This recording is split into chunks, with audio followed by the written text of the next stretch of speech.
Good morning everyone. मैं हूं मोनिका यादव। आपका स्वागत है मेरे YouTube channel chemistry learning with Monika Yadav में, जहां पर हम लोग क्लास 12 के लिए केमिस्ट्री पढ़ते हैं। तो आज का आपका टॉपिक है विलियमसन संश्लेषण। कुछ बुक्स में इसको विलियमसन्स अभिक्रिया भी लिखा होता है।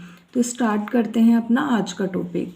तो आपको देखिए, जब भी एग्ज़ाम में विलियमसन संश्लेषण लिखने के लिए आएगा तो आपको याद रखना है कि मुझे इस अभिक्रिया की मदद से ईथर बनाना है। ठीक है, तो आपको अच्छे से याद कर लेना है विलियमसन संश्लेषण ईथर बनाने की अभिक्रिया है। अब ईथर किस तरीके से बनाएंगे, क्योंकि ये एक नेम रिएक्शन है तो किसी से भी मिलाकर ईथर को नहीं बनाना है। बेशक वो रिएक्शन पॉसिबल हो पर आप नहीं कर सकते। जब कोई नेम रिएक्शन पूछी जाती है तो उसमें कुछ पर्टिकुलर आपके अभिकारक होते हैं, उनकी मदद से ही आपको उत्पाद बनाना होता है। तो विलियमसन संश्लेषण में आपका एक होता है धातु एल्कोक्साइड और उसकी अभिक्रिया आप कराते हो हेलो एल्कीन के साथ। दोनों को गर्म कर दीजिए, आपको ईथर मिल जाएगा। इसी अभिक्रिया को विलियमसन संश्लेषण कहते हैं। तो देखिए मैंने क्या लिखा हुआ है, जब किसी धातु एल्कोक्साइड को किसी हेलो एल्केन के साथ गर्म किया जाता है तो ईथर प्राप्त होता है। यही अभिक्रिया आपकी विलियमसन संश्लेषण कहलाती है। ठीक है, तो देखिए क्या बोला था, धातु एल्कोक्साइड को किसके साथ गर्म करना है, हेलो एल्केन के साथ। तो धातु एल्कोक्साइड का फॉर्मूला मैंने लिख दिया है।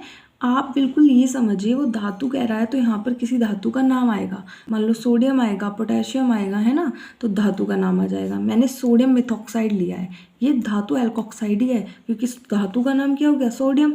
और एल्काइल का मतलब क्या होता है बच्चा, एल्काइल का मतलब होता है एल्किल समूह, जैसे मिथाइल यानी कि मैथिल। ठीक है ना, मैथिल, एथिल, प्रोपिल, ब्यूटिल इनको बोलते हैं ना।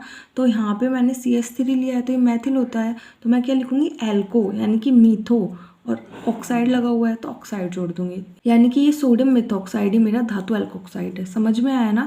फॉर्मूला क्या बनाओगे, CH3ONA, सोडियम, मैथिल और ऑक्साइड। तो जोड़ के कैसे लिख देंगे, सोडियम मिथॉक्साइड। समझ में आ गया ना बच्चा। अब इसकी किसके साथ करा देंगे, हेलो एल्केन के साथ। बस एक चीज़ याद रखना, जैसे यहाँ पे आपने CH3ONA लिया है तो यहाँ पर कोई भी हेलो एल्केन लो तो उसमें बच्चा CH3 वाला ले लेना। आपकी मर्जी, आप Cl ले लो, आपकी मर्जी आप Br ले लो, कुछ भी ले लो।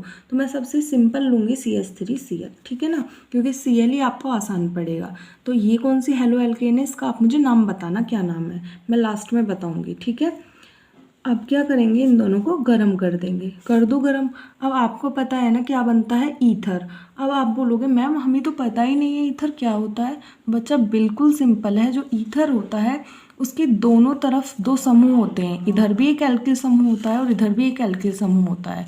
वो दोनों एल्किल समूह ऑक्सीजन से जुड़े होते हैं और ऑक्सीजन इस एल्किल समूह से भी जुड़ा है और उस एल्किल समूह से भी जुड़ा है। अगर आपको अभी समझ में नहीं आया तो बिल्कुल भी टेंशन नहीं लेनी है, मैं अभी कराती हूँ। ठीक है, अब यहाँ पे देखिए CH3ONA की CH3Cl के साथ रिएक्शन कराई है। तो ये जो Na है और ये वाला Cl, तो आप लोग बोलो मैम NaCl बहुत जल्दी बन जाता है, तो सबसे पहले आप NaCl लिख दो। हमें पता है कि एक के पास Na और दूसरे के पास Cl है ना, कुछ बने या ना बने NaCl तो जरूर बनेगा। ठीक है, तो ये Na और ये Cl गया। अब यहाँ पे देखिए CH3O और CH3 बचा, तो इनको एक साथ लिख दीजिए। कैसे लिखोगे बच्चा, CH3O CH3 लिख दिया ना।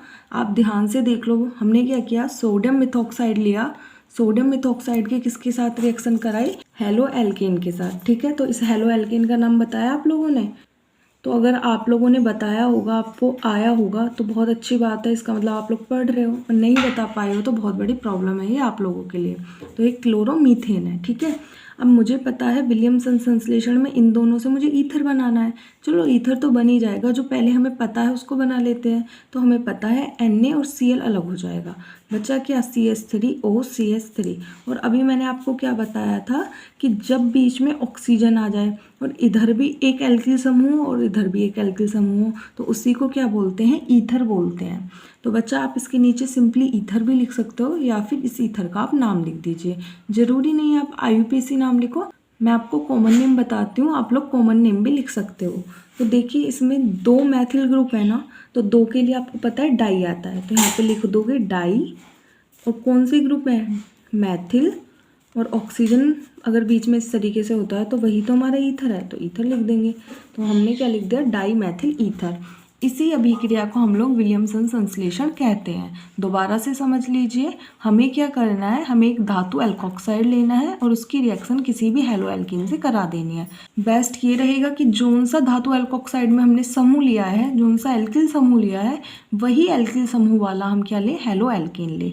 तो सिंपली हमारा बिल्कुल सिंपल वाला ईथर बन जाएगा। ठीक है, तो यहाँ से आपका NaCl बन जाता है, उसको अलग करो, बाकी जो बचा है वो हमारा ईथर होता है। इसी तरीके से आप लोग क्या कर सकते हो, यहाँ पर C2H5ON ले लो और यहाँ पे C2H5I या फिर C2H5Br ले लीजिए। ठीक है, तो उस तरीके से आपका C2H5O C2H5 बन जाएगा, यानी डाई एथिल ईथर।